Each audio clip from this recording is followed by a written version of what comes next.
He stood at the edge of the gas station, his motorcycle silent, his pride shattered. A grizzled man in leather, tattoos crawling up his neck, and eyes that once burned with rebellion, now hollowed by despair. His name was Jack, a Hell's Angel who had ridden thousands of miles with his brothers. But on that quiet, humid afternoon, his engine had died, his wallet was empty, and his heart was heavier than steel. The people passing by didn't see a man. They saw a stereotype. They saw danger, rebellion, maybe even trouble, but not her. A little black girl, no older than 7, watched from across the street as the man struggled to push his bike toward the gas pumps. She noticed the way his shoulders sagged, the exhaustion in his movements, and the way people avoided his eyes. Something inside her, something pure, something kind, whispered that she should do something. Her name was Amara, and she lived with her mother in a small apartment just behind the gas station. Every week, she'd drop her few saved dollars, money from chores, birthdays, and small favors, into a jar labeled Dream.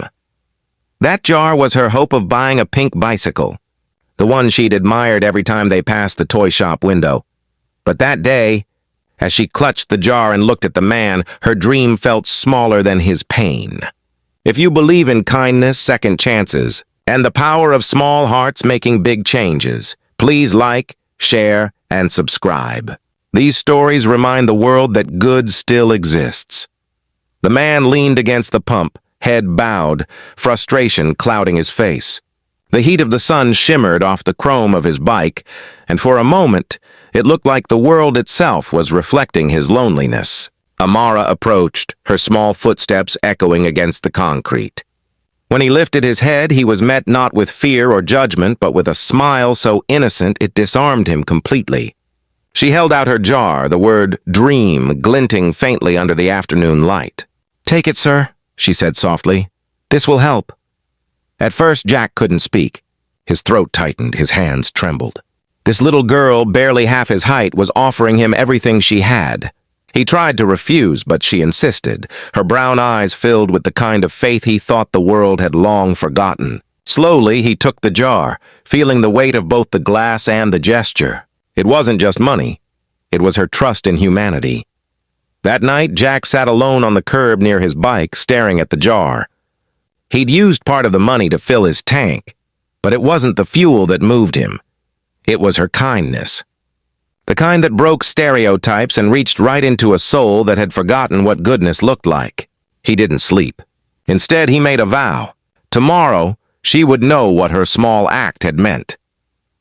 By morning, word had spread faster than wildfire through the biker community.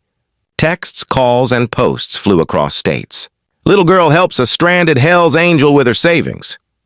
Bikers who rarely agreed on anything suddenly had one mission: to show up. The next day, the small gas station on the corner of Maple Street became the center of something the town had never seen before. Engines roared like thunder as one after another, motorcycles began to fill the streets. 10, 20, then 100.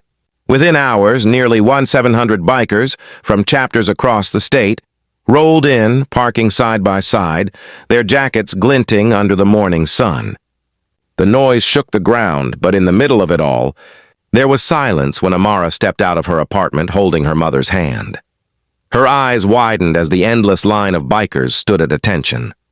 Men with tattoos, women with vests, all of them looking toward one small girl with admiration. Then, Jack stepped forward, holding a brand new pink bicycle with a ribbon tied to the handlebars.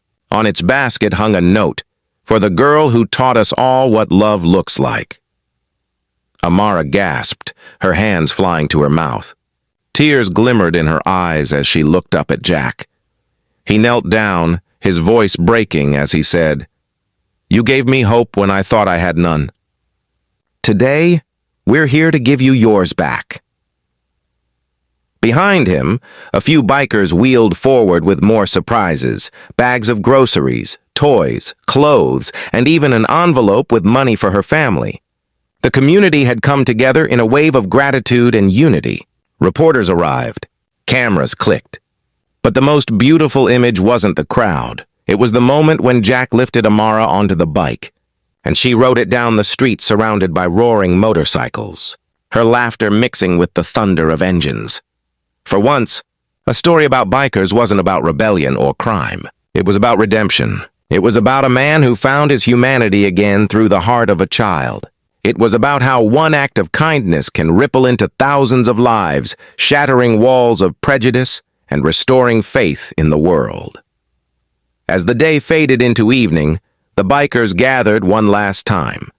They raised their helmets high, engines revving in salute, the sound echoing like applause across the town. Amara waved from her new bike, her curls bouncing in the wind, her mother watching with tears of pride. That night, as the last biker rode away, Jack stayed behind. He left the dream jar, now filled with hundreds of bills, on her doorstep with a note inside. Never stop believing in good, little one.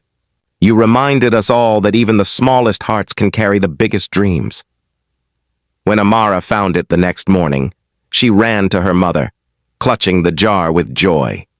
Her mother smiled through tears, whispering, "See, baby, kindness always comes back." And somewhere down the highway, the roar of engines carried that truth far and wide. Because that's the magic of the world, we may forget sometimes, but goodness never truly disappears. It just waits for someone brave enough to show it again.